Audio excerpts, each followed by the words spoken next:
موت سے ڈر ہماری جبلت میں رکھا ہوا ہے، اس سے کتنا ڈرنا چاہیے اور کتنا نہیں ڈرنا چاہیے۔ کہیں ہماری جبلت میں موت کا خوف موجود نہیں ہے۔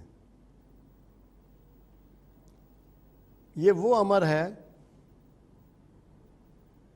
جو کسی حال میں ٹلنے والا نہیں اور اس سے کسی کو مفر ممکن نہیں۔ خود قرآن حکیم یہ کہتا ہے کہ کل نفس ذائقۃ الموت، جو نفس ہے، جو پیدا ہو گیا ہے، جس کو بنا دیا گیا ہے، اس کو موت سے گزرنا ہے۔ اس سے ڈرنے کی حکم نہیں ہے، نہ ڈرنے کی اجازت ہے۔ اگر لوگ موت سے ڈرنا شروع کر دیں تو جہاد کی نفی ہو جائے۔ اگر لوگ موت سے ڈرنا شروع کر دیں تو زندگی کے سامان اور اسباب تلاش نہ کریں، بڑے بڑے گھر نہ بنائیں، بڑے بڑے کاروبار قائم نہ کریں۔ موت کے خوف الگ چیز ہے اور اس کی تیاری الگ چیز ہے۔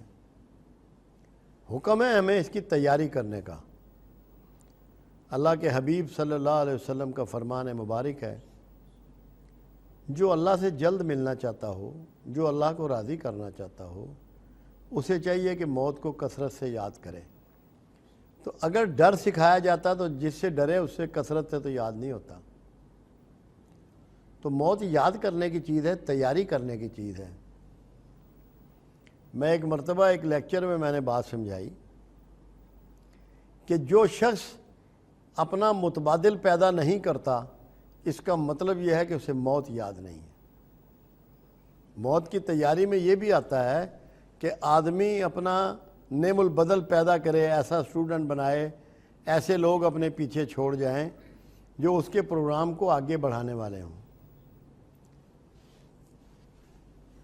کوئی چیز ایسی نہیں ہے۔ اب آپ دیکھیں کہ رسول اللہ صلی اللہ علیہ وسلم کا فرمان مبارک ہے کہ عیسیٰ آسمان سے اتریں گے، صلیب کو توڑ دیں گے، سور کو مار دیں گے۔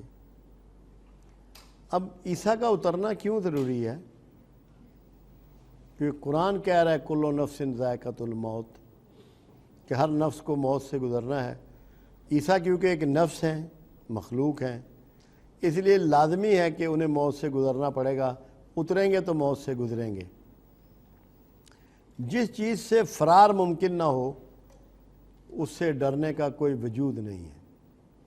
کوئی شخص موت سے بھاگ نہیں سکتا، بلکہ بزرگوں نے تو یہاں تک کہا کہ تمہاری حفاظت موت کرتی ہے، وقت سے پہلے تمہیں مرنے نہیں دیتی۔ ایک مرتبہ حضرت علی کرم اللہ وجہ رضی اللہ تعالیٰ عنہ سے ایک سوال کیا گیا کہ ایک ایسا بند کمرہ جس کے دروازے نہیں ہیں، جس میں روشن دان اور کھڑکیاں نہیں ہیں، اور اندر آدمی کو بند کر دیا جائے، دیواروں کو پاٹ دیا جائے، سیل کر دیا جائے، ہوا کا گزر نہ ہو، تو اس کو موت کیسے پہنچے گی جب گزر ہی نہیں ہوگا؟ فرمایا جیسے رزق پہنچتا ہے۔ سورس نظر نہیں آتے، روٹ نظر نہیں آتے، اسی طرح موت کے بھی راستے کوئی بندہ جانچ نہیں سکتا۔ اس لیے اس میں ڈرنے کا کوئی حکم نہیں ہے، موت سے نہ ڈرنے کا حکم ہے۔ جو موت سے ڈرے وہ تبوک میں رسول اللہ صلی اللہ علیہ وسلم کے ساتھ نہیں گئے۔ جو موت سے ڈرے وہ احد میں 300 بندہ لوٹ آیا۔ ان کو قرآن نے ملعون کہا کہ اگر تم گھر بیٹھ جاؤ گے تو کیا موت سے بچ جاؤ گے؟ موت سے خائف ہونے کو لعنت قرار دیا۔ موت ایک ایسا سسٹم ہے جس نے ہر حال میں وارد ہو کے رہنا ہے اور ہونا ہی ہونا ہے۔ تو جس کام نے ہونا ہی ہونا ہے اور نہیں ٹلنا، اس سے ڈرنا کیسا؟